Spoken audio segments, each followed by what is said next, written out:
আজকের খুতবাটি অত্যন্ত প্রয়োজনীয় একটা বিষয় নিয়ে, যা সকলেই জানে এবং সকলেই শুনে থাকে, আর যা নিয়ে প্রায় সকল মুসলিমই অভিযোগ করে থাকে।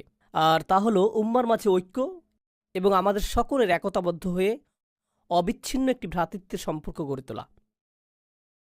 এটা এমন বিষয় যা আপনি প্রতিদিনই লঙ্ঘিত হতে দেখবেন। আর আমরা সকলেই জানি যে উম্মার মাঝে দুর্বলতা এসেছে ঐক্যের অভাব থেকেই। যদি আমরা একটা ঐক্যবদ্ধ শক্তি হতাম, এমনকি 4টি পরিবার ঐক্যবদ্ধ হলে, 4টি গোত্র ঐক্যবদ্ধ হলে, 4টি শহর ঐক্যবদ্ধ হলে, 4টি দেশ ঐক্যবদ্ধ হলে সেটা একটা শক্তিতে পরিণত হয়, তাহলে গোটা পৃথিবীর 20% মানুষ সম্পর্কে আপনি কি বলবেন? তো এটা এমন একটা দুর্বলতা যা সম্পর্কে আমরা সকলেই অবগত। একই সাথে যখন আমরা ইসলামের শত্রু এবং এই উম্মার শত্রুদের ক্ষমতা এবং শক্তিমত্তা নিয়ে কথা বলি, যখন আমরা ইসরায়েলের মতো গণহত্যাকারী উন্মাদদের কথা চিন্তা করি, যা বিশ্ববাসীর চোখের সামনে নির্বিচারে গণহত্যা চালিয়ে যাচ্ছে, আর মুসলিমরা দাঁড়িয়ে দাঁড়িয়ে তা দেখছে, আমাদের মাঝে হতাশা আসে নিজেদের দুর্বলতার জন্য।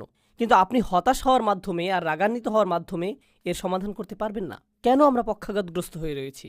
এই প্রশ্নটির সবচেয়ে যুক্তিসঙ্গত উত্তর হলো, আমরা ঐক্যবদ্ধ নই, আমাদের একক কণ্ঠ নেই, আমরা একক সত্তা হিসাবে কথা বলি না। আর আপনি সেটা অর্জনই বা করবেন কিভাবে? এটা অর্জন করা কি প্রায় অসম্ভব বলে মনে হয়। শত্রুদের উপায় উপকরণগুলোর কথা আপাতত ভুলে যান। যারা উম্মার অনিষ্ট চায় তাদের অর্থনৈতিক, প্রযুক্তিগত, অর্থসংস্থানগত, সামরিক উপায় উপকরণগুলোর কথা ভুলে যান। সেটা এমনকি বড় কোনো সমস্যাও না। প্রকৃত সমস্যা হলো আভ্যন্তরীণ সমস্যা। প্রকৃত সমস্যা হলো আমাদের নিজেদের ভিতরে যা রয়েছে। আমি উম্মার ঐক্য নিয়ে ভাষা ভাষা কোনো বক্তব্য দিয়ে ক্ষান্ত হতে চাই না, কারণ আপনারা এরকম হাজার হাজার বক্তব্য শুনেছেন, আমিও শুনেছি। এজন্য আমি আসলেই সমস্যার গোড়া থেকে শুরু করতে চাই। আসুন বিষয়টা নিয়ে ভিন্নভাবে চিন্তা করি। ধরুন আপনি চমৎকার একটা ভূমি দেখতে পেলেন, যেখানে কোনো কিছু জন্মাচ্ছে না, এটাতে কোনো কিছু জন্মাচ্ছে না। আর আপনি বলছেন, এখানে কেন কিছু জন্মাচ্ছে না? কি হলো এই ভূমিটার? আপনি তো কোনো বীজ বপন করেননি, আপনি মাটির যত্ন নেননি, আপনি সেচ দেননি, আর এখন অভিযোগ করছেন যে এখানে কিছু জন্মাচ্ছে না কেন? আপনি বীজ বপন করলেন, সেচ প্রদান করলেন, পর্যাপ্ত সূর্যের আলো নিশ্চিত করলেন, এটাও নিশ্চিত করলেন যে নিয়মিত পোকামাকড় এবং আগাছা পরিষ্কার করা হচ্ছে। যদি আপনি তা না করেন, তাহলে অভিযোগ করার কোনো অধিকার আপনার নেই। আর যদি আপনি তা করেন, যদি আমি তা করি, সেক্ষেত্রেও আমি গতকাল একটা বীজ বপন করে আজকেই বলতে পারি না যে আমার গাছ কোথায়, কেন আমি কোনো গাছ দেখতে পাচ্ছি না, এরপর তা ভুলেই গেলেন। কেন আমি দুশ্চিন্তা করছি? আমার এত খেয়াল করারই বা দরকার কি? পরিপক্ক চিন্তা এভাবে কাজ করে না। এভাবে আমরা শক্তি অর্জন করব না। আপনাকে একটা বিষয় তত্ত্বাবধান করতে হবে, উন্নতি সাধন করতে হবে, আবাদ করতে হবে, এরপরে অবশেষে আপনি ফলাফল পাবেন। আমরা এখানে মুসলিম ঐক্য নিয়ে কথা বলছি। একটা মুহূর্তের জন্য মুসলিমদের কথা ভুলে যান। এমন মানুষদের কথা চিন্তা করুন যারা আল্লাহ এবং রসুল সাল্লাল্লাহু আলাইহি সাল্লামের ভালোবাসার জন্য ঐক্যবদ্ধ না। এমন মানুষদের কথা চিন্তা করুন যারা অর্থের প্রতি ভালোবাসার কারণে ঐক্যবদ্ধ। মাল্টিবিলিয়ন ডলার কর্পোরেশনগুলোর কথা চিন্তা করুন। ওকে, তাদের রয়েছে ভিন্ন ভিন্ন বিভাগ, ভিন্ন ভিন্ন অবস্থান, ভিন্ন ভিন্ন অফিস। আবার সেই অফিসগুলোর ভিতরেও আভ্যন্তরীণ কোন্দল রয়েছে। সেই মানুষগুলো একে অপরের সাথে একত্র নয়, বরং তারা একে অপরের অনিষ্ট করার চেষ্টায় রত। তো এই কোম্পানিগুলো কি করে? তারা মাল্টিমিলিয়ন ডলার ব্যয় করে টিম বিল্ডিং, কোম্পানির সংহতি রক্ষার অনুশীলন, অফিস পার্টি এবং এই ধরনের সকল কার্যক্রম পরিচালনা করে, শুধুমাত্র কর্মচারীরা যাতে একে অপরের সাথে ঐক্যবদ্ধ থাকে, যাতে একে অপরের সাথে অন্তর্গত কোন্দলে না জড়ায় এবং একে অপরের সাথে একত্রতা অনুভব করে। কিন্তু এই পেশাজীবীদেরকে ঐক্যবদ্ধ করার পেছনের কারণটি কি? এই প্রকৌশলীদের, প্রোগ্রামারদের, হিসাবরক্ষকদের, ডিজাইনারদের, সকল মানুষদেরকে যা ঐক্যবদ্ধ করেছে তা হলো আমাদের সকলকে আরও বেশি অর্থ উপার্জন করতে হবে। আর বছর শেষে তারা কি উদযাপন করে? আমাদের বিক্রয় 20% বৃদ্ধি পেয়েছে। এটাই আমাদেরকে ঐক্যবদ্ধ করেছে। এজন্যই আমরা অদম্য একটা শক্তি। তাদের চিন্তায় এই অর্থনৈতিক উদ্দীপনাটাই তাদেরকে ঐক্যবদ্ধ করেছে। এটাই তাদের সম্পূর্ণ প্রেরণাকে তাড়িত করে। তো প্রথম একটা বিষয় আমি আপনাদেরকে বলতে পারি যে এমন মানুষ রয়েছে যারা অন্যথায় একে অপরকে ঘৃণা করত, কিন্তু অভিন্ন একটা উদ্দেশ্যে তারা একতাবদ্ধ। আর কখনো কখনো সেই অভিন্ন উদ্দেশ্য তেমন গুরুত্বপূর্ণ নাও হতে পারে। এটা হতে পারে শুধু অর্থ অথবা শুধু খ্যাতি, হতে পারে দুইজন খেলোয়াড় যারা একে অপরকে ঘৃণা করে, কিন্তু তারা একই দলে থেকে এক হয়ে চ্যাম্পিয়নশিপের জন্য লড়াই করে। তারা একই দলে ঐক্যবদ্ধ থাকার অভিনয় করছে। সে বল পাস করা থেকে বিরত থাকবে না এজন্য যে অপর ব্যক্তিটিকে সে পছন্দ করছে না। আর যদি সে এটা করে তাহলে তার ক্যারিয়ার শেষ। তারাও দলবদ্ধ থাকার অভিনয় করে। কিন্তু এই সকল অবস্থায়, আমার দেওয়া উদাহরণগুলোতে এই সকল অবস্থায় একটা বিষয় উপস্থিত: আন্তরিকতার অভাব। আমি শুধু তোমার সাথে ঐক্যবদ্ধ কারণ আমাদেরকে এই খেলায় জিততে হবে। আমি শুধু তোমার সাথে ঐক্যবদ্ধ কারণ আমাদেরকে পণ্য বিক্রয় করতে হবে। এর বাইরে তুমি পাহাড় থেকে নিচে পড়ে যাও, আমার কিছু যায় আসে না। এর বাইরে আমি তোমার সাথে এক কক্ষেও থাকতে চাই না। তুমি যে যুক্তি প্রদান করো আমি সেগুলো সহ্যও করতে চাই না। বুঝতে পারছেন? এখানে বস্তুগত একটা উদ্দেশ্য রয়েছে যা মানুষকে ঐক্যবদ্ধ করেছে। এটা না হলে তারা পরোয়াই করতো না।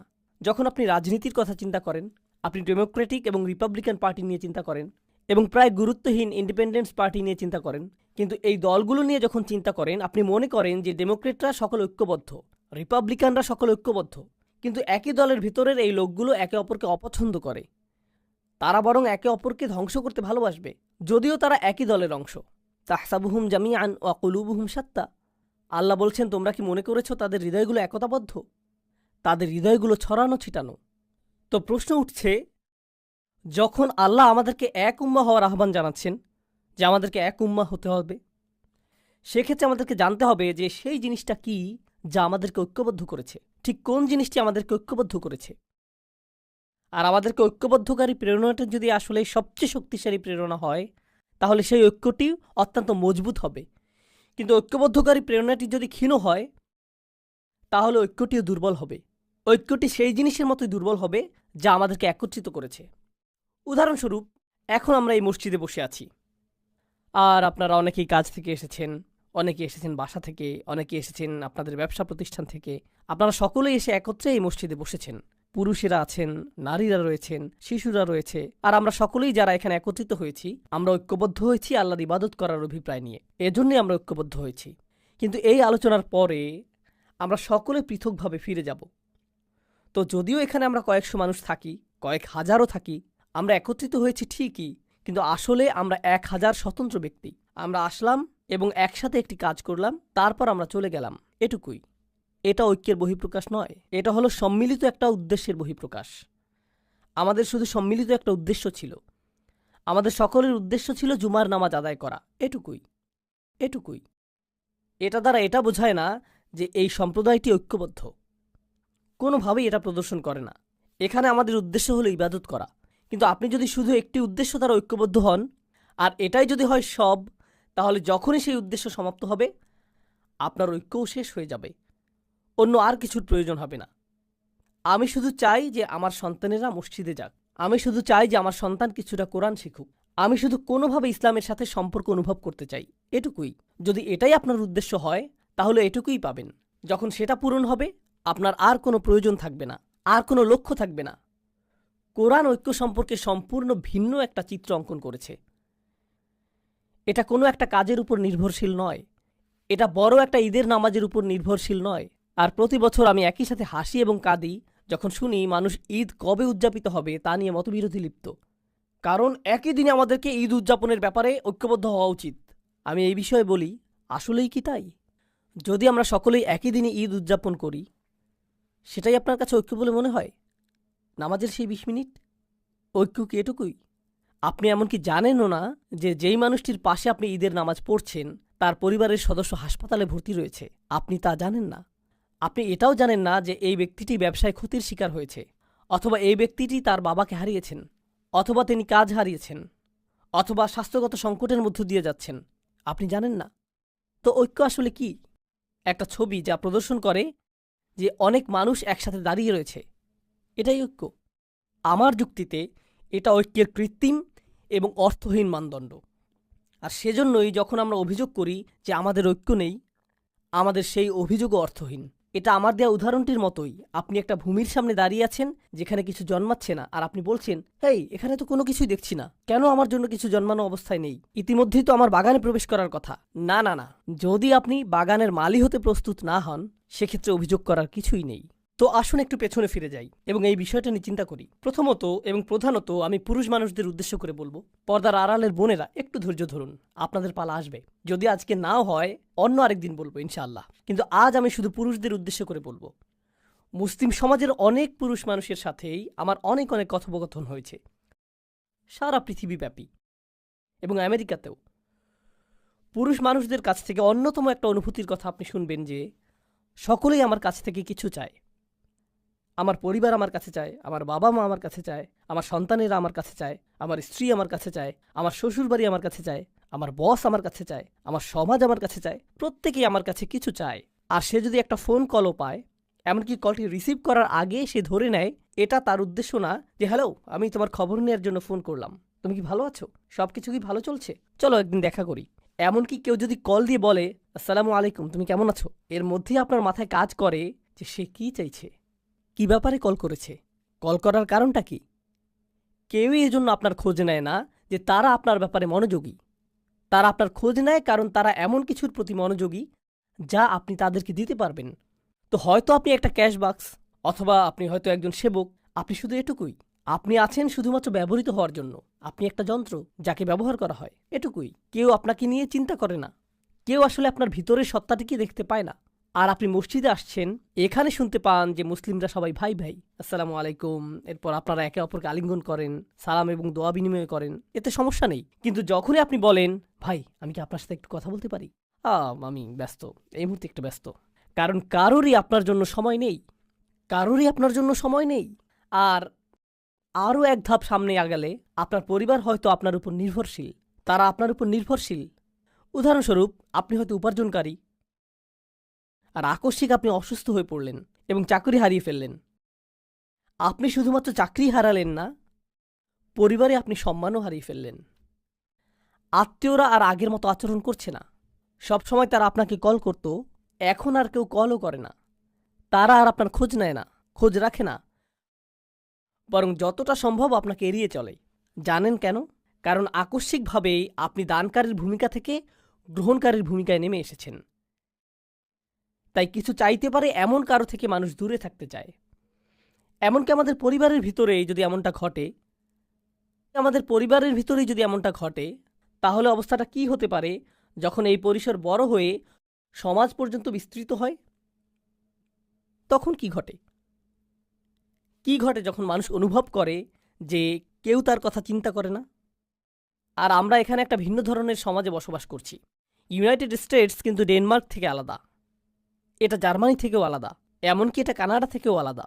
ইউনাইটেড স্টেটস সম্পর্কে এমন কিছু বলছি যা আপনারা নিজেরাও জানেন। এটাকে পুঁজিবাদের নমুনা ধরা হয়। পুঁজিবাদ অর্থ আপনাকে প্রথম হওয়ার প্রতিযোগিতায় নামতে হবে। কেউ আপনার জন্য চিন্তা করবে না, আপনার নিজের চিন্তা নিজেকেই করতে হবে। কেউ আপনার জন্য এগিয়ে আসবে না। আমরা তো শ্বাস প্রশ্বাসের সাথেও পুঁজিবাদ গ্রহণ করছি, আর তার সাথে যোগ হচ্ছে আমাদের সমষ্টিগত জীবন। এটা সত্য যে যদিও আমাদের মধ্যে কিছুটা হলেও সালাম এবং দোয়া বিনিময়ের ভ্রাতৃত্ব সম্পর্ক রয়েছে, এটা নেহাত আনুষ্ঠানিকতার সীমা অতিক্রম করে না। কিন্তু এটা প্রকৃত ভ্রাতৃত্ব নয়।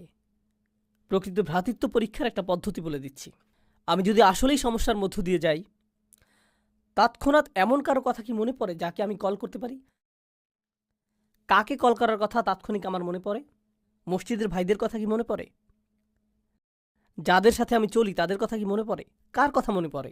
আপনি যদি সেরকম কাউকে পান, তাহলে আপনার জীবনে কিছুটা ভ্রাতৃত্ব রয়েছে। কিন্তু আপনি যদি দুইবার ভাবেন এই ব্যক্তিকে বললে সে আমার সম্পর্কে কি ভাববে, এই ব্যক্তিকে বললে সে কিভাবে এটা আমার বিরুদ্ধে ব্যবহার করবে, আপনাকে যাচাই বাছাই করতে হয় আপনার সমস্যাটি কোনো ব্যক্তিকে খুলে বলবেন কিনা, কারণ আপনি নিশ্চিত না যে সে এই কথা আরও 20 জনের সাথে বলে বেড়াবে কিনা। তখন আপনি ঈদের দিনে উত্তপ্ত আলোচনার বস্তুতে পরিণত হবেন। জানেন ওই ভাইটি আমাকে কি বলেছে, কি ঘটেছে তার সাথে? ও মাই গড! আপনি অন্য কারো উপভোগের গল্পে পরিণত হতে চান না, এই জন্য নিজের মুখ বন্ধ রাখেন। জানেন এর অর্থ কি? আপনার জীবনে ভ্রাতৃত্ব অনুপস্থিত। একজন ইমানদার অপর ইমানদারকে যে সতর প্রদান করার কথা, সেটা আপনার তা নেই। আসুন আরও এক ধাপ এগিয়ে যাই, সেই আয়াতটিতে যাওয়ার আগে যা আমি আসলেই আপনাদের সাথে শেয়ার করতে চাই। আরেক ধাপ এগিয়ে যাই। আমাদের সমাজে এমন তরুণ অথবা বৃদ্ধ মানুষ রয়েছেন যারা ব্যর্থ হয়েছেন। ব্যর্থতাও জীবনেরই অংশ। আপনি কোনো পরীক্ষায় অকৃতকার্য হলেন, এটা ঘটতেই পারে। চাকুরির পরীক্ষায় ব্যর্থ হলেন, এটা ঘটতেই পারে। আপনি ধর্ম পালনে ব্যর্থ হতে পারেন। কোনো তরুণ হতাশার শিকার হয়ে মদ্যপান শুরু করতে পারে, এটা ঘটতে পারে। কেউ হারাম সম্পর্কে জড়িয়ে পড়তে পারে, এরপর ড্রাগ, মদ্যপান এবং এ জাতীয় আরও অন্ধকার পথ বেছে নিতে পারে, আরও খারাপ পথেও যেতে পারে। সে আরও নিচে চলে যেতে পারে। আপনি যদি আপনার শিশু সন্তানটিকে নিয়ে হাঁটেন আর শিশুটি পড়ে যায়, তখন আপনি কি করেন? আপনি তাকে তুলে নেন, তাকে মুছে দিবেন। যদি সে আঘাত পায়, সেখানে ব্যান্ডেজ লাগিয়ে দিবেন, অ্যান্টিসেপটিক লাগিয়ে দিবেন। তাকে সেরে ওঠার সুযোগ দিবেন যাতে সে সুস্থ হয়ে ওঠে। আমাদের সমাজে কি ঘটে, কি হয় যখন আমাদের পরিসরে কেউ নিচে পড়ে যায়? ও মাই গড, আস্তাগফিরুল্লাহ। এই যুগের তরুণদেরকে দেখো। জানো কি দেখলাম? আব্দুল করিম কি করেছে জানো? লা হাওলা ওয়ালা কুওয়াতা ইল্লা বিল্লাহ। আমি তাকে অমুক জায়গা থেকে বের হতে দেখলাম। ইন্না লিল্লাহি ওয়া ইন্না ইলাইহি রাজিউন। কেউ একজনের তার সাথে কথা বলা উচিত। জানেন বিষয়টা কি? সেই ব্যক্তিটি হয়তো একটি পাপ কাজ করেছে। আমি বলবো যে আপনি তার চেয়েও বড় পাপ কাজ করেছেন। সেটা যদি আল্লাহর বিরুদ্ধে করা অপরাধ হয়ে থাকে, আপনিও তো নিজের মুখ ব্যবহার করে অন্য মানুষের সামনে অপর এক ভাইয়ের মর্যাদা নষ্ট করেছেন। আর আস্তাগফিরুল্লাহ বলছেন যেন আপনি প্রকৃতই তার ভালো চাইছেন। কারণ আপনি যদি প্রকৃতই ভালো চাইতেন, প্রথমত আপনার মুখ বন্ধ থাকত, আর একমাত্র তখন এটা খুলত যখন আপনি তার কাছে গিয়ে তাকে জড়িয়ে ধরে বলতেন, যদি কখনো প্রয়োজন হয় আপনার কথা শোনার জন্য আমি সদা প্রস্তুত, আর আমি মারা গেলেও আপনার এই গোপনীয়তা প্রকাশ করব না। সেটাই হতো ভ্রাতৃত্বসুলভ আচরণ। এখন যা করছেন তা ভ্রাতৃত্ব নয়। আমি আমাদের তরুণদের নিয়ে উদ্বিগ্ন। এটা ভ্রাতৃত্ব না। আমি জানি না এটা কি, তবে কমপক্ষে এটা যে অগোচরে আক্রমণ সেটা তো বলাই যায়। কিন্তু এই বাস্তবতাটিই আমি আমার জন্য সৃষ্টি করেছি। তারপর আমরা এই কথা বলার ধৃষ্টতা দেখাই যে উম্মা কেন ঐক্যবদ্ধ নয়? কোটি কোটি মানুষ রয়েছে। আরে ভাই, আপনি কি আমাদের 1 ডজন মানুষকে ঐক্যবদ্ধ দেখাতে পারবেন? 2 ডজনকে দেখাতে পারবেন? কোটি কোটি মানুষের একতা নিয়ে কথা বলার আগে কয়েকশো ঐক্যবদ্ধ মুসলিম দেখাতে পারবেন? তো আসুন এখন আমরা দেখি সাহাবীগণ কেমন ছিলেন এবং কোরআন কেন তাদেরকে এত প্রশংসা করেছে। এটি হলো কোরআনের সবচেয়ে চমৎকার স্থানগুলোর একটি। খুবই সংক্ষেপে আমি আপনাদেরকে ঘটনাগুলো বলবো। খাইবারে রাসূল সাল্লাল্লাহু আলাইহি সাল্লামকে উল্লেখযোগ্য একটা বিজয় প্রদান করা হয়েছিল। খাইবারের আগে মুসলিমরা মূলত ছিল দেউলিয়া, তাদের কোনো অর্থ সম্পদ ছিল না। খাইবারের পরে আকস্মিকভাবে তারা কোটিপতি হয়ে গেলেন। কোটি কোটি টাকা আসতে লাগলো।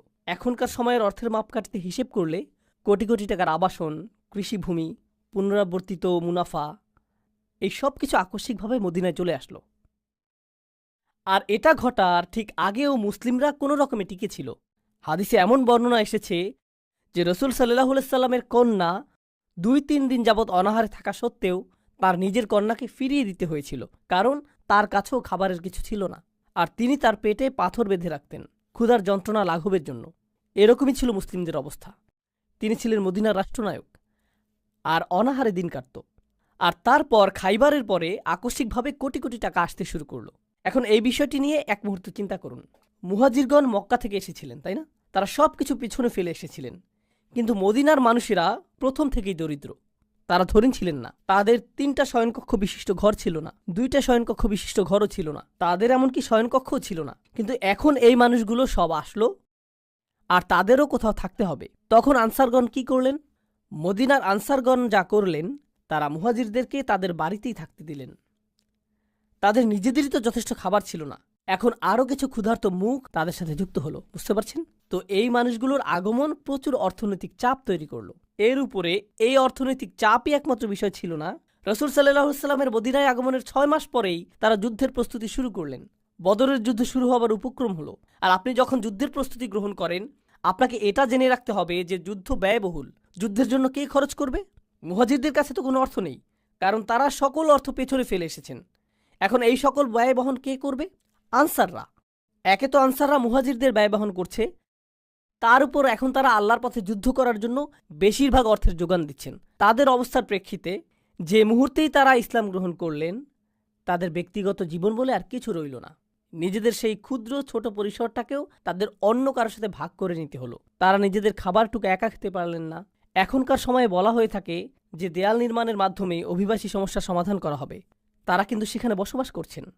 বইয়ের পাতা এটা পড়া সহজ যে আনসারগণ মুহাজিরদের সহায়তা করেছিলেন। যদি কেউ আপনার ঘরে এসে পড়ে, আপনার সাথে 6 মাস অবস্থান করে, আপনার চাচাতো ভাই, আপনার ভাই 2 দিনের জন্য আসলো, 2টি দিনই নির্ধারিত। তুমি ঈদ করতে এসেছো, ঈদ শেষ, সামনের ঈদে দেখা হবে, সামনের ঈদে আমি বরং তোমার ঘরে আসব। কেউ আপনার ঘরে 6 মাস, 1 বছর অথবা অনির্দিষ্টকালের জন্য অবস্থানের সিদ্ধান্ত নিল। এক পর্যায়ে আপনি বিরক্ত হয়ে যাবেন, এক সময় টানাপোড়েন শুরু হয়ে যাবে। ঠিক আছে? আপনি আমার ইসলামী ভাই, কিন্তু আপনি কি এখানে বসা থেকে বিরত থাকবেন? এটা আমার বসার স্থান। আপনি আমার ইসলামী ভাই, কিন্তু আমার যেই এক টুকরো চিকেন ছিল তাই আপনি খেয়ে নিলেন। এই কমলাটি কে নিয়েছে? এটা কে করেছে? কে সবকিছু এলোমেলো করে রেখেছে? ও আল্লাহ! এরকম শুরু হয়ে যাবে। তারা তো মানুষই, তারা তো মানুষ। এর উপরে তারা আবার একটি যুদ্ধের সম্মুখীন হলেন। আর বেশিরভাগ শহীদ বদর এবং উহুদে, বেশিরভাগ মানুষ যারা হত্যার শিকার হয়েছিলেন তারা ছিলেন আনসার, তারা ছিলেন মদিনার অধিবাসী। তো আমরা ব্যয় করছি, আমরা গৃহের অংশ ছেড়ে দিচ্ছি, আবার আমরা হত্যারও শিকার হচ্ছি। এই সব কিছু ঘটতে থাকলো, আর তারা দিয়েই গেলেন, দিয়েই গেলেন, দিয়েই গেলেন এবং দিয়েই গেলেন।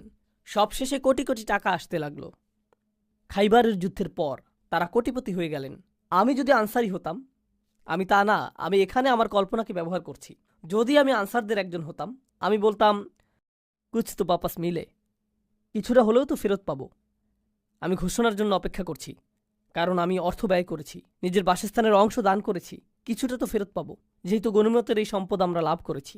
এখন আয়াতটি লক্ষ্য করুন, বা আফা আল্লাহু আলা রসুলিহি, আল্লাহ যাই তার রসুলের মাধ্যমে অর্জন করার সামর্থ্য প্রদান করেছেন, মিন আহলিল কুরা, অর্থাৎ সেই শহরগুলো থেকে, যার অর্থ খাইবার, ফালিল্লাহ, তা আল্লাহর মালিকানাধীন। প্রথমত একটা অংশ হচ্ছে আল্লাহর উদ্দেশ্যে। এটা দিয়ে কি বোঝায় তা এখন বলবো না, অন্য এক সময় বলবো। ওকে, ঠিক আছে, আল্লাহর জন্য, আমি বুঝতে পেরেছি। এরপর অলির রসুল, পরের অংশটি যাচ্ছে রসুল সাল্লাল্লাহু আলাইহি সাল্লামের উদ্দেশ্যে, রসুল এবং তার পরিবার। ওকে, ঠিক আছে, এটা বেশ ভালো। ওয়াজিল কুরবা, নিকট আত্মীয়দের জন্য। ওয়াল ইয়াতামা, ইয়াতিমদের জন্য। আমি একজন আনসারি হয়ে তাকিয়ে আছি, ঠিক আছে, এতিমরা পাবে, আমি হয়তো এর পরে পাবো। ওয়াল মাসাকিন, গরিব মানুষেরা। ওকে, ঠিক আছে, গরিব মানুষদের পালা শেষ। এখন কি আমার প্রসঙ্গ আসবে? ওয়াবনিস সাবিল, যে মানুষেরা ভ্রমণরত, তাদের সাহায্য প্রয়োজন, কিছু অর্থ তাদের কাছেও যাবে। ঠিক আছে, তারপর এই আয়াতটির শেষে আল্লাহ বলছেন, মা আতাকুম রসুলু ফাখুযুহু, আল্লাহ রসুল তোমাদের জন্য যা নীতি নির্ধারণ করেন তা গ্রহণ করো। ওমা নাহাকুম আনহু ফান্তাহু, আর তিনি যা নিষেধ করেন তা থেকে বিরত থাকো। ঠিক আছে, এখন পরবর্তী আয়াত, পরবর্তী গ্রহীতার কথা আসছে। লিল ফুকারা ইল মুহাজিরিন আল্লাযীনা উখরিজু মিন দিয়ারিহিম ওয়া আমওয়ালিহিম ইয়াবতাগুনা ফাদলাম মিনাল্লাহি ওয়া রিদওয়ানা, কপরদকহীন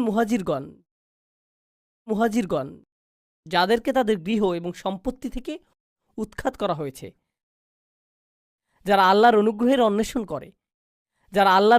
অন্বেষণ করে এবং তার সন্তুষ্টি কামনা করে, তারাই পরবর্তী গ্রহীতা। এখানে তো অনেকগুলো গ্রহীতা, সকল অর্থ বিভক্ত হয়ে যাচ্ছে, কিন্তু কার কথা এখনও উল্লেখ করা হয়নি? আনসারদের কথা উল্লেখ করা হয়নি। আর আনসারগণই সবচেয়ে বেশি অর্থ ব্যয় করেছিলেন, কিন্তু তাদের কথা এখনও আসেনি। সব শেষে আল্লাহ তাদের প্রসঙ্গ উল্লেখ করে বলছেন, ওয়াল্লাযীনা তাবাওয়াদ-দার ওয়াল ঈমান। শুধু লক্ষ্য করুন কিভাবে আল্লাহ তাদের সম্পর্কে বলছেন। আমি এই সব কিছু বলছি শুধু এটা দেখানোর জন্য যে কি চমৎকারভাবে আল্লাহ তাদের সম্পর্কে বলেছেন। সেই মানুষেরা তাদের ঘর এবং তারা পর্যাপ্ত স্থানের ব্যবস্থা করেছে। ঠিক যেভাবে আপনি আপনার ঘর উন্মুক্ত করেন, তারাও তাদের ঈমানকে উন্মুক্ত করেছিলেন। এখানে আল্লাহ আমাদেরকে একটা বার্তা দিচ্ছেন, আমার মুসলিম ভাইয়ের জন্য কতটুকু স্থান আমি আমার মনে তৈরি করেছি, এটা আমার ঈমানের অংশ। শুধুমাত্র নামাজের মধ্যে ঈমান সীমাবদ্ধ না, আমার মুসলিম ভাইয়ের জন্য যখন আমি হৃদয় উন্মুক্ত করি, তাতেও ঈমান রয়েছে। আর আল্লাহ বলছেন এই মানুষগুলো উন্মুক্ত হৃদয়ের অধিকারী। আনসারদের প্রসঙ্গ অনেক পরে এসেছে, কিন্তু আনসারগণ কখনোই সেরকম বোধ করেননি, তারা সেটা অনুভব করেননি। তাদের ঈমানের মতো তাদের হৃদয়গুলো উন্মুক্ত ছিল। তারা তাদের ঘর এবং ঈমান উভয়টি উন্মুক্ত করে দেন। মিন ক্বাবলিহিম, তাদের আগমনের পূর্বেই। ইউহিব্বুনা মান হাজারা ইলাইহিম, কথাগুলো তেলাওয়াত করা খুবই সহজ, কিন্তু অনুধাবন করা খুবই কঠিন। তিনি বলছেন তারা ভালোবাসেন তাদেরকে যারা তাদের কাছে আশ্রয় গ্রহণ করেছেন। ইয়া আল্লাহ, এটা যদি আপনার এবং আমার বিষয়ে বলা হতো, কথাটা এরকম হতো, তারা কোনো রকমের সহ্য করছে তাদেরকে যারা তাদের কাছে আশ্রয় গ্রহণ করেছে। তারা প্রায় তাদেরকে হত্যা করার দ্বারপ্রান্তে পৌঁছে গিয়েছে যারা তাদের কাছে আশ্রয় গ্রহণ করেছে। তারা কামনা করেছে যে যারা তাদের কাছে আশ্রয় গ্রহণ করেছে তারা যাতে নিজ এলাকায় ফিরে যায়। মুনাফিকরাই এই কথাগুলো বলেছিল, লা ইন রাজা'না ইলাল মাদিনাতি লা ইউখরিজান্নাল আ'আজ্জু মিনাল আযাল। এই কথাটাই মুনাফিকরা বলেছিল যে তাদের নিজ এলাকায় ফেরত যাওয়া উচিত, এটাই তারা বলেছিল। তো এর অর্থ কি? আপনার মুসলিম ভাইয়ের জন্য হৃদয় উন্মুক্ত করা, তার সকল প্রয়োজন পূরণ করা, শুধুমাত্র অর্থনৈতিক প্রয়োজনই না, এর দ্বারা শুধুমাত্র অর্থনৈতিক সাহায্যই বোঝাচ্ছে না, এর দ্বারা বোঝাচ্ছে যে আপনি নিজের হৃদয়ে স্থান তৈরি করবেন যাতে কোনো একজন আক্ষরিকভাবেই আপনার গৃহে আশ্রয় পেতে পারে। তাই আল্লাহ বলছেন, ইউহিব্বুনা মান হাজারা ইলাইহিম ওয়ালা ইয়াজিদুনা ফি সুদুরিহিম হাজাতাম মিম্মা উতু। অর্থাৎ যেই দায়িত্ব তাদেরকে প্রদান করা হয়েছে তার কারণে তারা নিজেদের হৃদয়ে কোনো অস্বস্তি রাখে না। তারা কখনোই অস্বস্তি অনুভব করে না কারণ তারা কাউকে সহায়তা করছেন। তারা কখনোই অস্বস্তি বোধ করেন না কারণ সে আমার ভাই, সে আমার বোন, সে আমার পরিবার। আল্লাহ বলেছেন যে সেটা আমার পরিবার। লা ইলাহা ইল্লাল্লাহর এই বন্ধন রক্ত সম্পর্কের চেয়েও বেশি। এটাই একমাত্র গুরুত্বপূর্ণ বিষয়। পরিবার সবার আগে, উম্মাহ সবার আগে, এটাই ছিল তাদের মনোভাব। আপনি অভিবাসন সংকট নিয়ে চিন্তা করেন। আমরা যেহেতু আমেরিকায় বসবাস করছি, আমরা চিন্তা করি মেক্সিকান অভিবাসীদের কথা, অবৈধ অভিবাসী এবং শরণার্থীদের কথা, তাই না? মুসলিম বিশ্বে যান, পাকিস্তানে যান, সেখানে আফগানি অভিবাসীরা রয়েছেন। মালয়েশিয়াতে যান, সেখানে ভারতীয় অভিবাসীরা রয়েছেন, ভারতীয় মুসলিম। বিভিন্ন মুসলিম দেশে যান, সেখানে অন্য দেশের মুসলিম অভিবাসী রয়েছেন। তুরস্কে যান, সেখানে সিরিয়ান অভিবাসী রয়েছেন। আর তারা উভয়ই মুসলিম, তারা উভয়ই মুসলিম। সেখানে বক্তব্যটি কি? মুসলিমদের মনোভাব সেই মুসলিমদের প্রতি যারা তাদের কাছে স্থানান্তরিত হয়েছে, সেই মনোভাবটা কেমন? এই সকল স্থানে এবং অন্য আরও স্থানে ট্রাম্প যেভাবে অভিবাসীদের নিয়ে কথা বলে, তারাও তাদের সম্পর্কে ঠিক সেভাবেই কথা বলে। প্রকৃতপক্ষে তারা এর চেয়েও খারাপভাবে কথা বলে। ট্রাম্প বরং উত্তম বলে। সেই ব্যবহার লক্ষ্য করুন এবং লক্ষ্য করুন যে কোরআন কি বলছে। ইউহিব্বুনা মান হাজারা ইলাইহিম। মুসলিম বিশ্বেই অন্য মুসলিম দেশ থেকে আগত কত হাজার মানুষকে সীমানায় আটকে দেয়া হয়েছে। সেখানে তারা মূলত ক্যাম্পে বসবাস করছেন। তারা এমনকি ভেতরেও প্রবেশ করতে পারছেন না। আর তারা প্রজন্মান্তরে সেখানে রয়েছেন। শিশুরাও একই ক্যাম্পগুলোতেই জন্মেছে এবং বেড়ে উঠছে। ওয়ালা ইয়াজিদুনা ফি সুদুরিহিম হাজাতাম মিম্মা উতু ওয়া ইউসিরুনা আলা আনফুসিহিম ওয়ালাউ কানা বিহিম খাসাসা। তারা নিজেদের উপর অন্যদেরকে প্রাধান্য দেয়, যদিও তারা নিজেরা অভুক্ত অবস্থায় থাকে। তারা নিজেদের উপরে অন্যদেরকে অগ্রাধিকার দেয়। তারা অন্যদের জন্য নিজেদের প্রয়োজনকে তুচ্ছ করে দেখেন, যদিও তারা অনাহারে থাকেন। এটা বেশ উঁচু মানদণ্ড। আল্লাহ বর্ণনা দিচ্ছেন যে পরিমাণ অর্থ এসেছে তা নির্ধারিত আল্লাহর জন্য, রাসূলের জন্য, দরিদ্র কপরদক্ষিণ মানুষদের জন্য, মুহাজিরদের জন্য। আর তারপর তিনি আনসারদের কথা অসাধারণভাবে বর্ণনা করলেন। এত দীর্ঘ আয়াত উৎসর্গকৃত হয়েছে শুধুমাত্র আনসারদের জন্য আর তাদের কৃতকর্মের জন্য। আর তিনি শেষ করেছেন এই বলে যে ওমা ইউকা শুহা নাফসিহি ফাউলাইকা হুমুল মুফলিহুন। যে নিজেকে লোভ ও স্বার্থপরতা থেকে রক্ষা করতে পারবে সেই সফল। আমার সুরক্ষা প্রয়োজন আমার নিজের একটা অংশ থেকে। আমার নিজের ভিতরে রয়েছে লোভ এবং স্বার্থপরতা। আমাদের সকলের মধ্যে এটা রয়েছে। আল্লাহ বলেছেন আমাদের ভিতরে সুহ রয়েছে আর আমাদের সুরক্ষা প্রয়োজন শুধুমাত্র শয়তানের কাছ থেকেই না, আমার সুরক্ষা প্রয়োজন আমার নিজের সুহ থেকেও। যে সকল মানুষ তাদের ভিতরের এই দুর্বলতা থেকে মুক্ত হতে পারবে তারাই সাফল্য অর্জন করবে। ফাউলাইকা হুমুল মুফলিহুন। আমি চাই যে আমি নিজে এবং আপনারা আমাদের নিজস্ব পরিসরে পুনরায় চিন্তা করা শুরু করি যে ঐক্য অর্থ আসলে কি। কারণ কোরআনে বর্ণিত ঐক্য হলো নিজের ভেতরে অনুভূত ঐক্য। এটা সেরকম ঐক্য না যা শুধু বাহ্যিকভাবে দেখতে ঐক্যের মতো। এটা ঐক্য না যে আমরা একই রকম কথা বলি, অথবা আমরা একই রকম পোশাক পরি, অথবা আমরা একই মাযহাব অনুসরণ করি তাই আমরা ঐক্যবদ্ধ, আমাদের দাড়ির দৈর্ঘ্য সমান তাই আমরা ঐক্যবদ্ধ, অথবা আমাদের কাপড় সমান মাপে টাকনুর উপর থাকে তাই আমরা ঐক্যবদ্ধ, আমরা একই বক্তার আলোচনা শুনি তাই আমরা ঐক্যবদ্ধ। এগুলো সবই অযৌক্তিক, এগুলো সবই অর্থহীন। প্রকৃত ঐক্য হলো যখনই আপনি কোনো মুসলিম ভাইকে দেখেন, যেই মুহূর্তে তিনি আপনাকে সালাম দেন, অন্য সকল প্রতিবন্ধকতা অদৃশ্য হয়ে যায়। ওয়ালা তাকুলু লিমান আলকা ইলাইকুমুস সালামা লাস্তা মুমিনান। এটুকুই যথেষ্ট। তারা আপনার ভাই, আপনি তাদের জন্য সদা প্রস্তুত, তারা আপনার জন্য সদা প্রস্তুত। আমরা ঐক্যের প্রকৃত অর্থ জানব না যদি আমরা এটা নির্মাণ না করি, যদি আমরা এটাকে লালন না করি। আর আপনি এবং আমি এটাকে লালন করতে পারবো যদি আমাদের নিজেদের ব্যক্তিগত পরিসর থেকে ঐক্যের চর্চা সৃষ্টি করা শুরু করি এবং মানুষের সাথে সম্পর্ক তৈরি শুরু করি।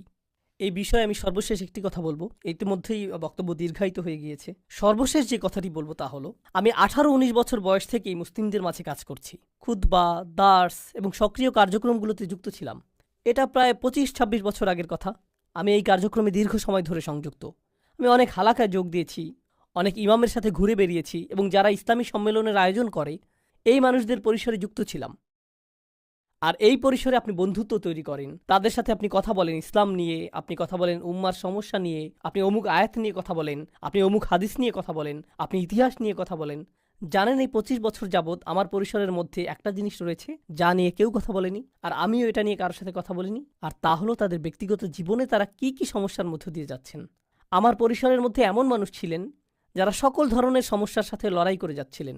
বিষণ্ণতা, দুশ্চিন্তা, এমনকি কখনো কখনো আত্মহত্যার চিন্তা, বিবাহ বিচ্ছেদের কষ্ট, সন্তান লালন পালন, ভিসা বাতিল হওয়া, সব ধরনের সমস্যা ঘটে যাচ্ছে। আপনার জানার বাইরে থেকে যাচ্ছে। কারণ তারা এটা জানে যে এসব বিষয়ে কথা বলার জায়গা এটা না। তাদের মনোযোগের কেন্দ্রবিন্দু হলো শুধু হালাকা। তাদের মনোযোগ হলো তুমি কি এই প্রোগ্রামটা করতে পারবে, এটাই তাদের মনোযোগের বিষয়, এটুকুই। আর তুলনা করার জন্য আমি খ্রিস্টানদের একটা গির্জায় গিয়েছিলাম, শুধু দেখার জন্য যে তারা কি করে। এক বুধবার রাতে গিয়েছিলাম, এখানকার স্থানীয় একটা গির্জা। তারা গোল হয়ে বসে, প্রথমে ৫-৭ মিনিট তারা গান গায় এবং এই জাতীয় কিছু কাজ করে। এরপর ১ ঘন্টা অতিবাহিত করে। জানেন সেই ১ ঘন্টায় তারা কি করে? সেখানকার পাদ্রী একজনকে বললেন, এই তোমার নাম কি? আমার নাম ফ্রাঙ্ক। তোমার নিজের সম্পর্কে কিছুটা বলো ফ্রাঙ্ক। এটা এটা এটা এটা তোমার এমন কি কোনো বিষয় আছে যার জন্য আমরা সবাই প্রার্থনা করতে পারি? হ্যাঁ, আমার মেয়ে আমার সাথে কথা বলে না, সেজন্য প্রার্থনা করুন। সকলে আসুন ফ্রাঙ্কের জন্য প্রার্থনা করি। পরবর্তী ব্যক্তি, পরবর্তী ব্যক্তি, পরবর্তী মহিলা, তুমি কি সমস্যা রয়েছ? আসো তোমার জন্য প্রার্থনা করি। কল্পনা করতে পারেন তারা এভাবে কথা বলছে, আর এই মানুষগুলো একে অপরকে চিনেও না। সব শেষে তারা একে অপরকে আলিঙ্গন করলো। এরপর এক ব্যক্তি এসে বলল, আমার মেয়ের সাথেও আমার একই রকম অবস্থা ছিল, আমরা কিন্তু যোগাযোগ রাখতে পারি, মাঝে মাঝে এই বিষয়ে কথা বলতে পারি, এটা অনেক বড় প্রাপ্তি। আর আমি বিস্মিত হয়ে এটা দেখছিলাম।